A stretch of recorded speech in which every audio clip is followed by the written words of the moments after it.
सभी को मेरा नमस्कार। एक महत्वपूर्ण सूचना देना था जो लोग एज ओवर हो चुके हैं उनसे रिलेटेड। देखिए, आपको एक चीज़ आपको समझा दूं, थोड़ा सा एज परिवर्तन किया गया है और ये आपको न्यूज़ काफ़ी 2-3 दिन पहले का है, लेकिन टाइम नहीं मिल रहा था। तो इसमें कुछ परिवर्तन किया गया है जो आप देख सकते हैं। मैं आपको अभी बताऊंगा शिक्षक भर्ती से रिलेटेड ये कि परिवर्तन है, क्या ये उचित है, क्या सही है, आने वाली भर्तियों में ये लागू हो जाएगा। आप देखिए 7600 जो पे स्केल है ये बिलो 50 ईयर का होना चाहिए, जो एज लिमिट है उसकी बात कर रहा हूँ।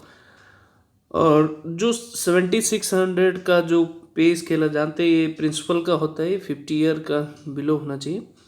66 से ये वाइस प्रिंसिपल और जो थोड़ा सा अच्छे पोस्ट के लिए होते हैं 40 ईयर से नीचे होना चाहिए।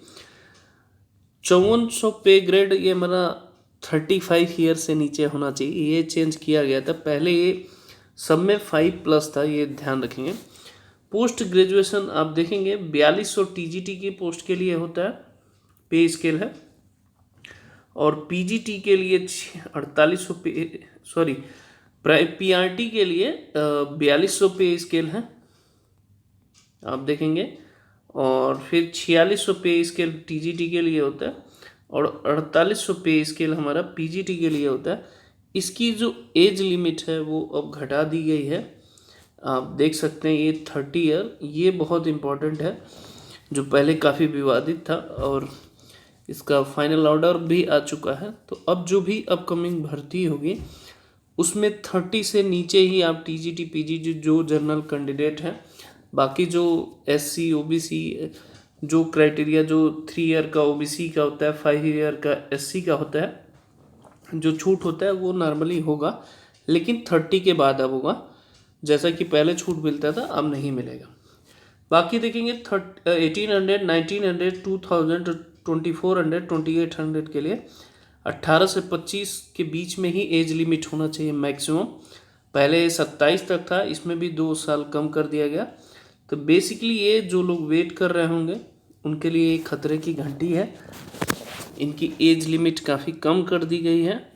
तो ये जो भी तैयारी कर रहे हैं तो अब थोड़ा सा सतर्क हो जाएं। अगर फॉर्म भरे हों तो आने वाले ये DSSB का है, मैं आपको बता देता हूँ ऑर्डर, जो आने वाली भर्ती है, जो लोग तैयारी करना चाहते हैं तो ये लागू किया है। तो धीरे धीरे लगभग सारे स्टेटों में ये लागू हो सकता है जैसा कि मांग किया जा रहा है। बट यूपी राजस्थान में अभी स्टेटों में अभी लागू नहीं किया गया, लेकिन और अदर स्टेटों में इस तरह की लागू कर दिया गया। बढ़ते हैं दूसरे खबर की तरफ। ये देखिए जो LT ग्रेड का जो प्रमोशन होना था जीआईसी व्यवस्था में, ये अभी भी इनका जो CR था वो मिला नहीं है। तो 1031 शिक्षकों को जो TGT से, आप समझ रहे हैं, TGT से PGT प्रमोशन होना था, वो फाइल अभी भी रुकी पड़ी है क्योंकि कई चीज़ें उसमें मैच नहीं कर रहा था। जैसा कि मैं पहले भी बता रखा हूँ कि इसमें क्या है कि कई सब्जेक्टों को विवादित पीजी के लिए डिग्री लेके अभी भी दिक्कत है। और देखिए जो लोग भेजे हैं वो जो चरित्र पंजिका CR है उसमें 5 साल से भी कम है। तो हालांकि जबकि चाहिए 10 वर्ष का, तो कई चीज़ फुलफिल नहीं हो पाई है, तो इसलिए आयोग इनका फाइल अभी रोक दिया है।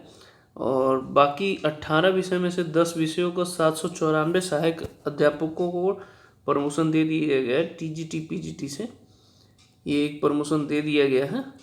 बट अभी भी आप देखेंगे 1000 के आसपास, लगभग 1030 पोस्टें अभी भी ऐसी हैं जहाँ पे नहीं दिया गया है। तो ये देख सकते हैं। आगे बढ़ते हैं। एक चीज़ और आप देखेंगे, प्रोफेसर के लिए NCERT में पोस्ट निकली है। फिजिक्स का है, मैथमेटिक्स का है, जूलॉजी का है, केमिस्ट्री का है, बॉटनी का है, स्टैटिक्स का है, सोशियोलॉजी का है, हिस्ट्री का है, कॉमर्स का है, business studies, political science, economic, ये प्रोफेसर के लिए NCERT में निकला है। तो आप डिटेल नोटिफिकेशन पढ़ सकते हैं। तो जो लोग एलिजिबल हैं तो आप उसमें अप्लाई कर सकते हैं। अभी हाल ही में इसका नोटिफिकेशन जारी किया है। सीटें हालांकि कम हैं, लेकिन अगर फाइट करना चाहते तो आप सब्जेक्ट वाइज फाइट कर सकते हैं। बहुत लोग, कम लोगों को इन्फॉर्मेशन मिलती है। तो इसमें आप जो भी लोग एलिजिबल हैं वो ज़रूर भरिए। क्योंकि विद्यार्थियों की संख्या कम रहेगी तो आपकी फ़ाइट कम होगा, तो मेरिट भी कम जाता है, चयन होने की चांसेस ज़्यादा होता है। ओके, जय हिंद, जय माता दी।